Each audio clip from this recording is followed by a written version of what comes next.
अस्सलाम वालेकुम फ्रेंड्स, कैसे हैं आप सब। आज हम घर पे डिश वॉश लिक्विड बना के रेडी करेंगे, जिसको बनाना बहुत ही आसान है। देखिए कितना बेहतरीन बन के रेडी हुआ है, बहुत ही थिक ये बन के रेडी हुआ है। मार्केट से कई गुना ये बेहतरीन हमारा डिश वॉश घर पे बन के रेडी होता है। इससे आपके गंदे बर्तन जो हैं वो बिल्कुल साफ़ हो जाएंगे, चमक जाएंगे। आप इससे टाइल, मार्बल कुछ भी साफ़ कर सकते हैं, टैप वगैरह को भी ये बहुत ही नीट और क्लीन कर देगा। इसके लिए जो चीज़ें चाहिए होंगी, हमें सल्फोनिक एसिड लेंगे, फ्रेगनेंस लेंगे, शैम्पू बेस लेंगे, कास्टिक सोडा लेंगे, फूड कलर लेंगे और सिट्रिक एसिड का इसमें यूज़ करेंगे। एक गिलास में हमने पानी डाल लेना। पानी में 1 टेबलस्पून के करीब आपने कास्टिक सोडा ऐड करके इसको तकरीबन 10 मिनट के लिए ऐसे ही छोड़ देना कि ये पानी में अच्छे से हल हो जाए। इसको साइड पे कर देंगे। अब हम कोई भी खुला बर्तन लेंगे, उसमें सल्फोनिक एसिड डाल देंगे। ये काला तेल है जो हम बर्तनों के लिए यूज़ करते हैं, वही तेल है। अब शैम्पू बेस का यूज़ करेंगे। 1 पाव आपने इधर शैम्पू बेस का यूज़ करना है और 1 ही पाव आपने सल्फोनिक एसिड जो है वो लेना है। दोनों चीज़ों को अच्छे से मिक्स करते जाएंगे। मैंने इधर स्पीड में वीडियो आपको दिखाई है, इसलिए लग रहा है कि मैंने बहुत तेज़ी से चम्मच चलाया, लेकिन आपने हल्के हाथों से चम्मच चलाते जाना है। फिर कास्टिक सोडे की जो हमने मिक्सिंग करके रखी थी उसको थोड़ा थोड़ा इसमें ऐड करते जाएंगे और चम्मच ऐसे ही चलाते जाएंगे। वुड का चम्मच यूज़ करेंगे तो उससे ये होगा कि आपका चम्मच भी ख़राब नहीं होगा और बेहतरीन आपका डिश वॉश बन के रेडी होगा।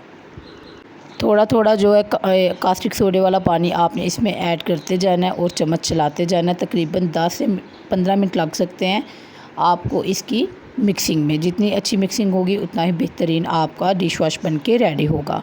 अब इसमें मैंने सिट्रिक एसिड जो है वो ऐड कर दी थी, तकरीबन ½ पिंच के करीब।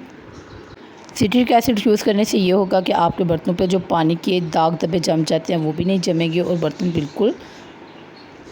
1 पाव शैम्पू बेस और 1 पाव सल्फोनिक एसिड हमने इसमें ऐड किया। उस हिसाब से आपने इसमें तकरीबन 2 लीटर के करीब पानी ऐड कर देना है, अगर आप इसको थिक बनाना चाहते हैं। अगर आप इसको पतला बनाना चाहते हैं तो फिर आप इसमें 2.5 से 3 लीटर भी पानी का यूज़ जो है वो कर सकते हैं, लेकिन बेहतर यही है कि आप इसमें 2 लीटर का जो है मेजरमेंट रखें। इसको अच्छे से मिक्स करते जाएंगे ताकि सारी शैम्पू बेस और सल्फोनिक एसिड अच्छे से इसमें मिक्स हो जाए।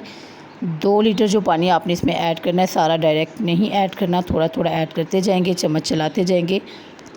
जब सारी चीज़ें अच्छे से मिक्स हो जाएंगी तो फिर आपने चम्मच चलाना छोड़ देना और इसको रेस्ट पे रख देना है। इसको ओवरनाइट के लिए आप रेस्ट पे छोड़ेंगे तो ये हमारा बेहतरीन सा ट्रांसपेरेंट जो डिश वॉश बन के रेडी हो जाएगा।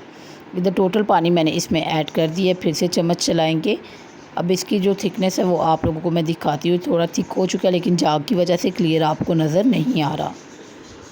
अगर आप इसमें 2 लीटर पानी का यूज़ करेंगे तो फिर आपको इसमें कोई भी नमक वगैरह यूज़ करने की ज़रूरत बिल्कुल भी नहीं पड़ेगी, फिर ये ऐसे ही थिक रहेगा। अगर आप इसमें ज़्यादा पानी का यूज़ करेंगे तो फिर आप इसको थिक करने के लिए इसमें 2 टेबलस्पून के करीब नमक जो है वो ऐड कर सकते हैं। इधर अच्छे से आपने कलर को मिक्स कर लेना। कलर डार्क या लाइट जो भी कलर आपने यूज़ करना है वो कर सकते हैं। इधर मैं फ्रेगनेंस यूज़ कर रही हूँ, लेमन या ऑरेंज की कोई भी फ्रेगनेंस आप लोग ऐड कर सकते हैं। मैंने इधर ऑरेंज की जो फ्रेगनेंस है वो ऐड कर दी है। बहुत ही बेहतरीन इसमें से खुशबू आ रही है। बहुत ही थिक हमारा जो डिश वॉश बन के रेडी हुआ है। इसका आप 1 ड्रॉप लेंगे तो आपके बहुत से बर्तन जो है वो इससे धुल जाएंगे। इतना अमेजिंग इसका रिज़ल्ट होगा कि आप खुद हैरान रह जाएंगे कि आपने इसको घर पे इतना अच्छा बना के रेडी किया है। अब आप इसको किसी भी बॉटल्स में स्टोर कर सकते हैं, ये ख़राब बिल्कुल भी नहीं होता। ये डिश वॉश भी मैंने ऑर्डर पे बना के रेडी किया है, तो मैं जब इसको ट्रांसफ़र करने लगी थी बॉटल्स में तो मैंने सोचा कि वीडियो आप लोगों के साथ शेयर कर दूँ।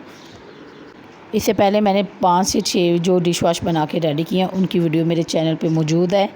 ये वीडियो मैंने थोड़ी शॉर्ट बनाई है, वो डिटेल वीडियो आपको मिल जाएगी। उम्मीद करती हूँ वीडियो पसंद आई होगी। वीडियो अच्छी लगे तो वीडियो को लाइक कीजिएगा, मेरे चैनल को सब्सक्राइब कीजिएगा। मिलते हैं नेक्स्ट वीडियो में, तब तक के लिए अल्लाह हाफिज़।